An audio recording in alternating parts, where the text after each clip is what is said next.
You're looking very distinguished and very executive. Yes. What's the story? This is my new normal. She works for the government now, so she has to be a bit... I have to be distant. No more. Are they going to appoint you into, to become a minister or something one of these days? Who knows?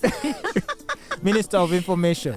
Maybe at some point we are setting our sights onto greater things. And, if the odds are in our favor, of course, not anytime soon, but who knows?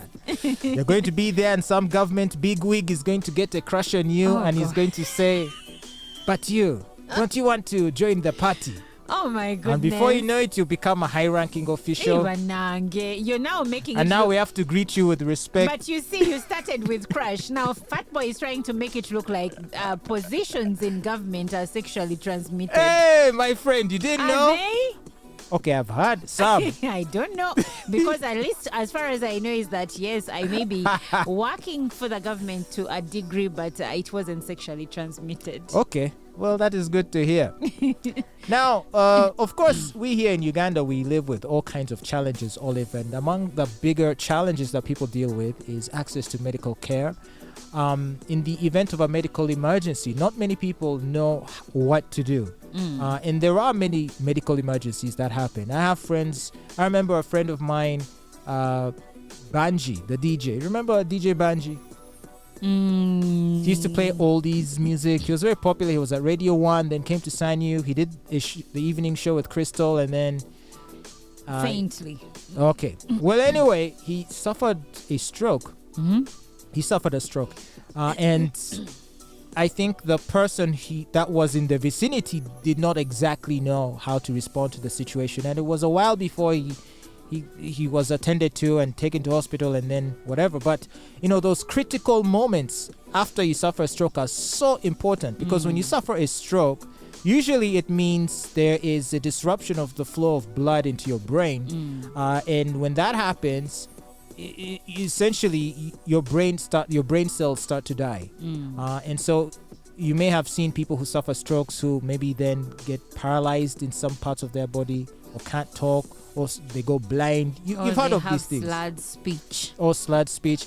And this is because in the period of time that they suffered the stroke and then they obtained adequate medical treatment, enough time passed that parts of their brain started to die, to get damaged, brain cells. And it all happened so fast. So ideally, you want people, if anything bad were to happen to you, you want one of two things to happen. Either you're in the presence of someone who would know how to handle that situation, or that there are emergency medical services available to you in the event of such a tragedy, such that you can receive immediate care.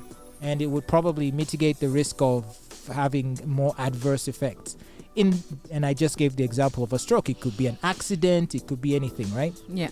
As it turns out, we do have a toll-free medical emergency number that you can call, but not too many people know about it. I don't know about it. Only 5% of Ugandans are aware of a toll-free number that you can call in case of a medical emergency, according to the results of a new survey done by Twaweza. According to their report released last week, the majority of Ugandans also reported not knowing of any ambulances to call to their rescue in case of need. The survey, which aimed to establish citizens' opinions and experiences on emergencies and emergency medical services, covered 3,000 respondents through in-person interviews conducted between September and October of 2021. And so only 5% of Ugandans are aware that there are those toll-free numbers. And this is very embarrassing. And if these numbers were disseminated more, I think it will go a long way towards helping people. You see, like when you watch a movie, you know that even a 5-year-old, in case of an emergency, knows that I have to call 911. And parents in the West, by 911 is for the US, but of course, the let's say the United Kingdom also has their own, which is very active because they have call centers where people are working around the clock to receive these emergency phone calls and send help. And parents normally even teach their young children to call 911 to succinctly speak and inform the responders on what emergency has happened. excuse me, I've watched videos of 911 calls placed by children, maybe when there has been a death in the family, maybe a parent has gotten a stroke, or an intruder has come in and killed a parent, like any sort of accident or emergency, and the girl can call a boy and is like the responder, what's their name, the call center, the 911. The what? No, the people who receive the calls, I'm forgetting their names. Operator. The operator may ask her, how are you, sweetheart? How old are you? And she's like, I'm 5. What's the emergency? I think my mom is dead. Someone shot her. There is blood on the floor, you get. First of all, us here, our children don't even know which number to call in case of an emergency. So let's talk about that. So my research tells me that here in Uganda, there are some toll-free ambulance services available. So, for example, you can call 118 or 132. This is a toll-free hotline number if you want an emergency ambulance. There is also a you can call the Ministry of Health. Okay. 0800 100 066. Mm-hmm. You can call those numbers in the event of any trouble that you might be having. So yeah, share this, let people know about it, look it up yourself, and have it saved as a number. And you know what you can do, like especially like if you have smartphones, you can place phone number shortcuts onto your screen, right? So that you just tap the shortcut on the home screen and immediately it calls the number.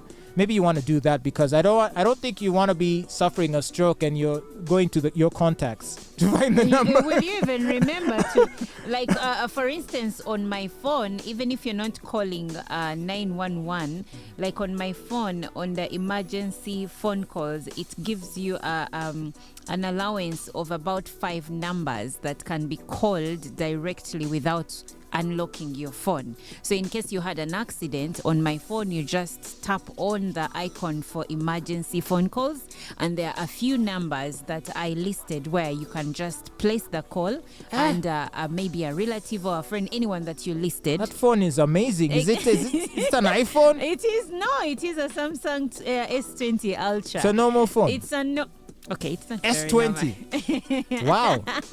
So anyway, you may have to look into your phone and see if you have this allowance so that you can list a few numbers, because there is also a problem where we all lock our phones, right? And in case of an emergency, they want to call someone from your family, but they don't know who to call. Maybe you've gotten an accident and you've become a John Doe, but they don't know anyone to call because your phone is locked. But in case you have put some numbers as your emergency contacts, then someone will be able to reach your loved ones. Okay. Well, make sure you do that today so that, we can have you, in the event of a tragedy of some sort or an emergency, either you can very quickly access these numbers, or if someone finds you, like if I find you lying on the roadside, or you've been knocked by a boarder or a car, and maybe I'm wondering who can I call to notify that their loved one is dying. Maybe if I go to get your phone and not steal it and go to the emergency section, I might find a number that I can call. So let me show you. Like, you see this icon, you do this and press emergency call. You see these numbers that I put up? Yes, and even down here it has the icon of medical info, so I can add medical info, maybe high blood pressure or what. So when someone has access to my phone, they may know, she's having a stroke. Do all phones do that, or it's just yours? I don't know, but you can look at your phone, because Galaxy S20 Ultra, that's not a cheap one. In fact, that's one of the flagships. But your phone is more expensive than mine. That is what, an S22? Not S20 Ultra. Exactly. So you may have to look at your phone and see if you have these allowances, because some people just use their phones to WhatsApp, to check Instagram and Snapchat and make calls. They don't know that there is all these other things that you can use for your phone and in case of an emergency. All right. Well, I'm glad that we were able to talk about it today. Let us hope we've done our part to save lives. Do keep listening to the Fatboy Show on your number one station, RX Radio.